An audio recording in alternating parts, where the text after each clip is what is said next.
안녕하세요. 신약 개발이 전부 아냐. 승인 뒤 주가 급락하기도. 에브비는 2011년 설립되었습니다. 그러나 위키피디아에서는 2013년에 설립되었다고 설명합니다. 언제 설립되었는지가 중요하지는 않으니까 패스하고요. 10년 정도밖에 안 된 신생 기업이라는 게 중요합니다. 에브비의 마켓캡은 233 빌리언 달러입니다. 하나로 276조 원에 달하죠. 10년 정도 된 기업의 시가총액이 무려 300조 원에 달한다는 놀라운 사실입니다. 그럼 뒤따라 나오는 궁금증과 호기심이 있죠. 어떻게 이렇게 고속 성장했을까? 에브비 역사는 한 연구소로부터 시작됩니다. 에보트 레버토리스에서 스핀오프에서 탄생한 기업이 바로 에브비였죠. 영어 앞글자 ABB가 똑같은 걸 알 수 있습니다. 우리가 이름을 보면 기업의 탄생 역사를 추측할 수 있는 경우가 많습니다. HAB는 현대 라이프보트인 것처럼 말이죠. 스핀오프는 기존의 작품 본편에서 따로 나온 작품을 말합니다. 주로 텔레비전 드라마, 영화, 만화,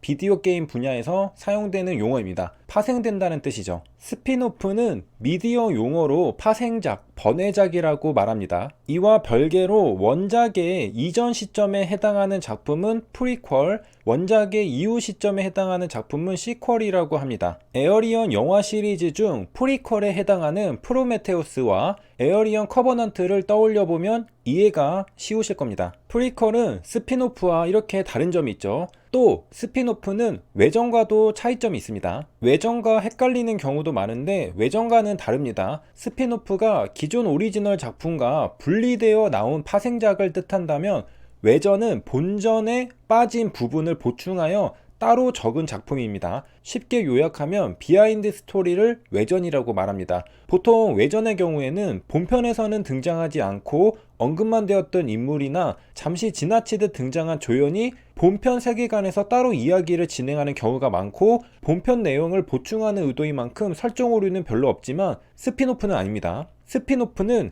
조연 캐릭터가 엄청난 인기를 얻거나 작가의 최애캐가 주인공이 되는 작품이 많고 그 캐릭터를 중심으로만 스토리를 짜다 보니 본편 세계관의 시간대와 안 맞거나 캐릭터의 설정이 바뀌는 경우가 있습니다. 쉽게 정의하자면 외전은 원전에서의 인물, 사건, 서사, 세계관 등의 설정들을 대부분 그대로 따르며 원전의 서사와도 접점이 있지만 스핀오프는 인물, 사건, 세계관 등 원작의 여러가지 구성 요소들 중에서 하나 또는 일부만을 차용하여 별개의 새로운 작품을 구성한다는 것이 가장 큰 차이점이라 볼 수 있습니다. 하지만 명확하게 구분한다는 것은 쉽지 않습니다. 정리하면 미디어에서 스핀오프는 원작에서 파생되어 나온 작품을 의미합니다. 이와 비슷한 의미로 기업에서 스핀오프는 기업 분할, 기업 분사를 의미합니다. 우리가 앞서 미디어 용어 스핀오프에서 그 뉘앙스를 느꼈듯이 분리되어 나왔지만 다른 작품이란 느낌이 더 강하게 들죠. 연구소나 기업에서 따로 떨어져 나와 독립적인 하나의 회사가 되는 것이 스핀오프입니다. 정말로 독립적인 하나의 기업이 되는 겁니다. 에브비는 회사, 컴퍼니입니다. 그리고 모태가 되었던 에보트는 연구소입니다. 연구소에서 따로 떨어져 나온 기업이 에브비죠. 더 이상 연구소가 아니라 기업입니다. 시작은 같으나 별개로 독립적으로 존재하는 기업이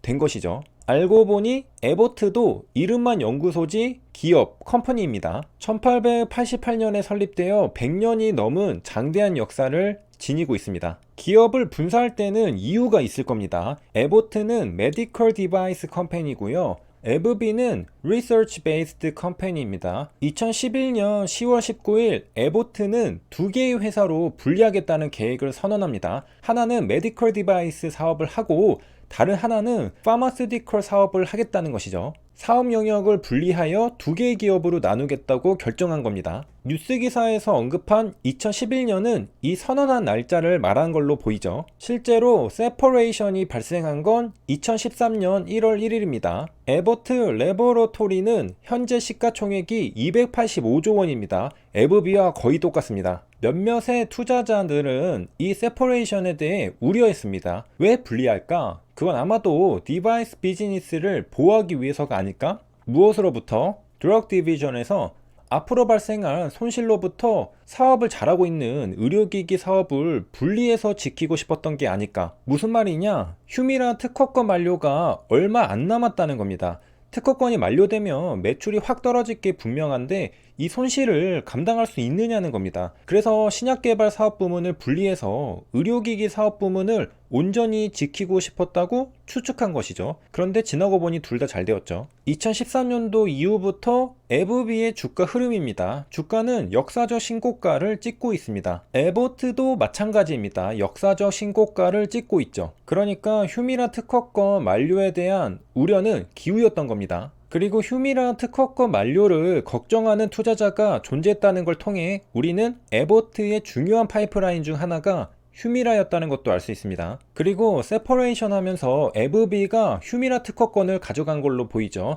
그리고 엄청난 매출을 최근에도 찍고 있습니다. 에브비는 자가면역 질환 치료제 휴미라, 아달리무밥을 개발해 이 한 품목만으로 2019년 기준 연간 23조 원의 매출을 올리고 있습니다. 2020년 3월 19일 뉴스 기사를 통해 에브비의 위상을 엿볼 수 있습니다. 에브비, 휴미라 자가면역 질환 치료제 시장 평정. 자가면역 질환 치료제 시장에서 TNF-알파 억제제 휴미라가 계열을 불문하고 적수 없는 선두를 유지하고 있습니다. 이 가운데 같은 계열의 심퍼니, 램시마가 괄목할 만한 성장세를 보이며 2위인 레미케이드와 격차를 좁혀나가고 있습니다. 이 뉴스 기사는 한국 시장에 대한 이야기인 것 같죠. 국내 주요 자가면역 질환 치료제 시장은 2019년 약 3,051억 원 규모로 추정되는데 휴미라는 약 31.5%의 점유율로 시장을 크게 압도했다고 합니다. 한국 에브비 휴미라 아달리무맙은 2015년 548억 원에서 2016년 593억 원, 2017년 695억 원, 2018년 855억 원, 2019년 962억 원으로 최근 5년간 75.5% 성장한 것으로 집계됐습니다. 계속 성장하죠. 참고로 램시마도 5년간 증감률은 112.6%로 많이 성장했습니다. 순위 4위가 램시마입니다. 에브비는 휴미라 이 한 품목만으로 2019년 기준 연간 23조 원의 매출을 올린다고 합니다. 셀트리온의 작년 2020년 연간 매출이 약 2조 원입니다. 2조 원이 10개 있어도 20조 원으로 휴미라 하나보다 작습니다. 그런데 셀트리온은 국내 제약바이오 업계 매출 1위라고 합니다. 그러니까 국내 제약바이오 업계의 10위권 기업의 매출을 다 합쳐도 휴미라 하나에 한참 못 미친다는 겁니다. 잘 쳐줘야 셀트리온과 매출이 똑같다고 가정해서 2조 원 곱하기 10개는 20조 원이니까 말이죠. 휴미라 하나도 못 이기는 겁니다.